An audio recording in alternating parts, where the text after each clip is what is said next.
दोस्तों नमस्कार, आप देख रहे हैं ग्लोब हरियाणा न्यूज। आज 10 जून 2026 वार बुधवार। सबसे पहले आज की सुर्खियां।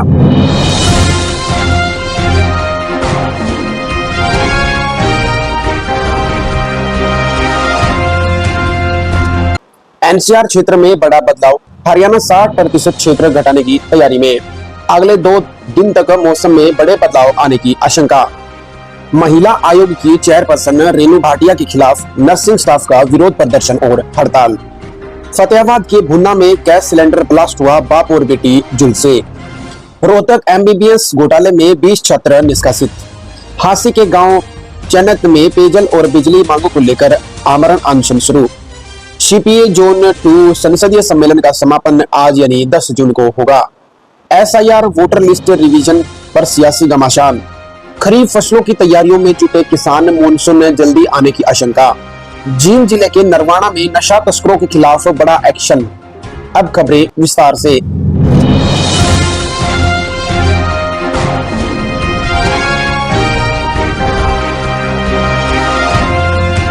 एनसीआर क्षेत्र में बड़ा बदलाव, हरियाणा 60% क्षेत्र घटाने की तैयारी में। हरियाणा सरकार एनसीआर यानी राष्ट्रीय राजधानी क्षेत्र में अपनी फुटप्रिंट को घटाने की तैयारी कर रही है। प्रस्ताव के अनुसार वर्तमान 25,327 वर्ग किलोमीटर क्षेत्र को घटाकर मात्र 10,546 वर्ग किलोमीटर करने की योजना है, जबकि यह करीब 60% की कटौती मानी जा रही है। यह बदलाव ड्राफ्ट रिवीजन प्लान 2027 के तहत आ रहा है, जिसमें दिल्ली के राजघाट से 100 किलोमीटर के दायरे तक ही एनसीआर क्षेत्र सीमित रखने का प्रस्ताव है। 16 जून 2026 को एनसीआर प्लानिंग बोर्ड की बैठक में इस पर अहम फैसला हो सकता है। हरियाणा के 14 जिलों में जैसे गुरुग्राम, फरीदाबाद, रोहतक, सोनीपत आदि में इससे कई प्रभाव होंगे। हरियाणा ने सख्त रुख अपनाया है। केवल पूरी तरह 100 किलोमीटर दायरे में आने वाली तहसीलों को एनसीआर में रखने का प्रस्ताव दिया है। प्रभावित जिलों में पानीपत, करनाल, जींद, महेंद्रगढ़ और भिवानी के बड़े हिस्से शामिल हैं। करनाल 113 से 121 किलोमीटर, महेंद्रगढ़ 112 से 113 किलोमीटर और जींद 103 से 115 किलोमीटर ज्यादातर बाहर हो सकते हैं। राहत के लिए हरियाणा में 11 नेशनल हाईवे, NH 44, NH 48 आदि के दोनों तरफ 1-1 किलोमीटर कॉरिडोर का सुझाव दिया गया है, जिससे करनाल, पानीपत जैसे शहरों में शहरी इलाके बच सकते हैं। एनसीआर से बाहर होने का सबसे बड़ा नुकसान हरियाणा को एनसीआरपीबी में इंफ्रास्ट्रक्चर फंडिंग बंद हो जाएगी। आरआरटीएस, ऑर्बिटल रेल और अन्य बड़ी योजनाएं इस क्षेत्र तक नहीं पहुंचेंगी। रियल एस्टेट और प्रॉपर्टी मार्केट पर असर। एनसीआर टैग हटने से निवेश कम होगा, जमीनों के दाम गिर सकते हैं। 2015 और 2018 में एनसीआर क्षेत्र होने से इन जिलों में प्रॉपर्टी बढ़कर आई थी।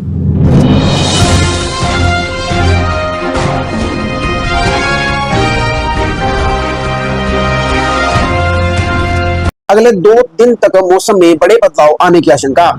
मौसम संकेतों के अनुसार उत्तर भारत, हरियाणा, दिल्ली और पश्चिमी उत्तर प्रदेश में 10 जून तक गर्मी का असर बना रहने की संभावना है। तापमान सामान्यतः से 2 से 4 डिग्री अधिक रह सकता है। अधिकतर तापमान 42 डिग्री सेल्सियस से 45 डिग्री सेल्सियस के बीच रह सकता है। तेज धूप और लू जैसी स्थिति बन रही है। बारिश की संभावना बिल्कुल कम बताई जा रही है। वहीं 11 जून को मौसम में बदलाव शुरू हो सकता है। पश्चिमी विक्षोभ के प्रभाव से बादल छाने और तेज हवाएं चलने की, कहीं कहीं गरज और चमक के साथ हल्की बारिश होने की संभावना है। तापमान में 40 से 43 डिग्री के बीच रहने की आशंका है।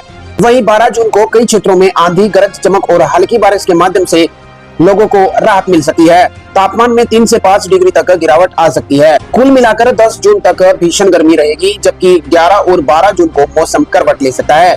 तेज हवाएं, धूल भरी आंधी और छिटपुट बारिश से लोगों को गर्मी से राहत मिलने की संभावना है।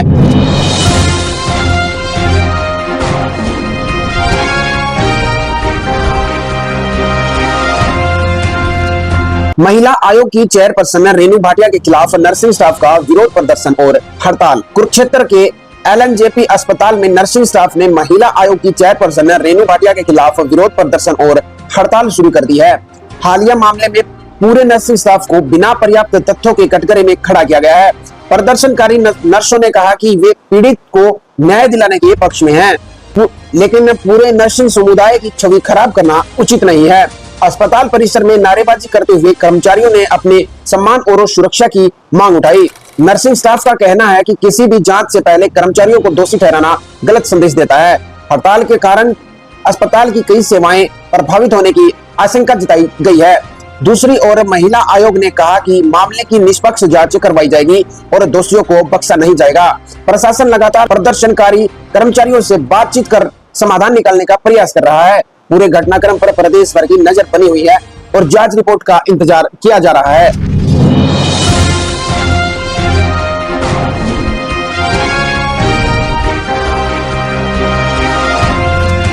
फतेहाबाद जिले के भूना शहर में गैस सिलेंडर ब्लास्ट हो गया, जिससे बाप और बेटी झुलस गए। हरियाणा के फतेहाबाद जिले के भूना शहर के कंबोज मोहल्ला वार्ड नंबर 6 मोची रोड में 9 जून 2026 मंगलवार की सुबह करीब 4 बजे दर्दनाक हादसा हुआ। गैस सिलेंडर लीकेज के कारण जोरदार धमाका हुआ और आग लग गई, जिसमें पिता पुत्री बुरी तरह से झुलस गए। घर में रखा लाखों रुपए का सामान जलकर खाक हो गया। पीड़ित का नाम कालाराम कंबोज है, जो घर के मुखिया है, और वहीं बेटी का नाम ममता है और वो 18 वर्ष की बताई जा रही है। घटना सुबह की है, जब कालाराम सुबह चाय बनाने के लिए रसोई में गए। जैसे ही उन्होंने गैस चूल्हे पर माचिस जलाई, सिलेंडर में लीकेज होने के कारण तेज धमाका हुआ और आग भड़क गई। ममता पिता की चीख सुनकर बचाने आई तो वह भी आग की चपेट में आ गई। घर में रखा बेटी के विवाह का दहेज का सामान पूरी तरह जल गया। करीब 80,000 रुपए नगद राशि जलकर राख हो गई। नया लैपटॉप जो बेटे की पढ़ाई के लिए खरीदा गया था, इलेक्ट्रिक उपकरण, फर्नीचर, कपड़े और अन्य घरेलू सामान भी जलकर राख हो गए। कुल नुकसान लाखों का बताया जा रहा है। और वहीं बचाव और इलाज के लिए आसपास के लोगों ने जब शोर सुना तो मौके पर पहुंचकर आग पर काबू पाया गया। दोनों घायलों को प्राथमिक उपचार के लिए बाद में फतेहाबाद के स्थानीय अस्पताल में भर्ती करवाया गया। उनकी हालत गंभीर बताई जा रही है। पुलिस और प्रशासन ने तुरंत मदद पहुंचाई। स्थानीय लोगों ने पीड़ित परिवार को आर्थिक सहायता और मुआवजे की मांग की।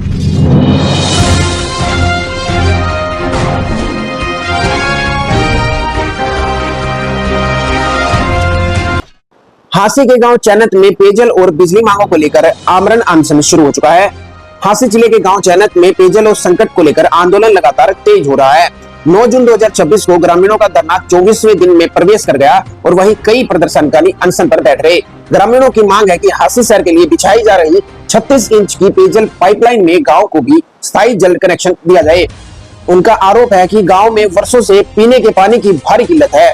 प्रदर्शनकारियों का कहना है कि स्थायी जल घर और जल आपूर्ति व्यवस्था सही ढंग से काम नहीं कर रही है। आंदोलन के समर्थन में सांसद दीपेंद्र हुड्डा भी धरना स्थल पर पहुंचे और ग्रामीणों की मांगों को जायज बताया। ग्रामीणों का कहना है कि प्रशासन को कई बार ज्ञापन देने के बावजूद समस्या का कोई समाधान नहीं हुआ। इससे पहले महिलाओं ने भी भूख हड़ताल शुरू की थी और आंदोलन को और तेज करने की चेतावनी दी थी। प्रशासन और ग्रामीणों के बीच कई दौर की बातचीत हो चुकी है, लेकिन अभी तक कोई ठोस समाधान नहीं निकल पाया है। गांव में पेयजल संकट को लेकर लोगों में भारी रोष बना हुआ है।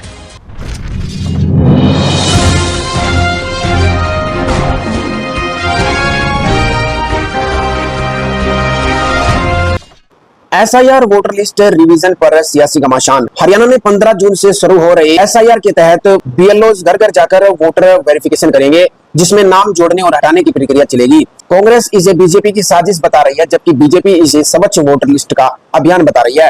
कांग्रेस ने चंडीगढ़ में बैठक कर मॉनिटरिंग कमेटी बनाई है, जिसमें बीएलओ पर नजर रखने और इलेक्शन कमीशन की शिकायतों पर रणनीति तैयार की है।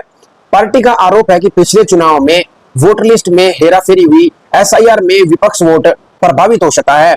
विपक्ष एसआईआर को बड़े पैमाने पर नाम काटने की साजिश बता रहा है, वहीं जबकि बीजेपी और चुनाव आयोग इसे पारदर्शी समावेशी प्रक्रिया बताते हुए कोई योग्य वोटर बाहर न रहे, इसके लिए काम कर रहे हैं। कुल करीब 2 करोड़ 6 लाख मतदाताओं की लिस्ट पर एसआईआर का असर 2027 और 28 चुनाव पर पड़ेगा। सुप्रीम कोर्ट ने एसआईआर की वैधता बरकरार रखी है, लेकिन हरियाणा में घमासान जारी है। कांग्रेस इसे लोकतंत्र पर हमला बता रही है और बीजेपी इसे सुधार बता रही है।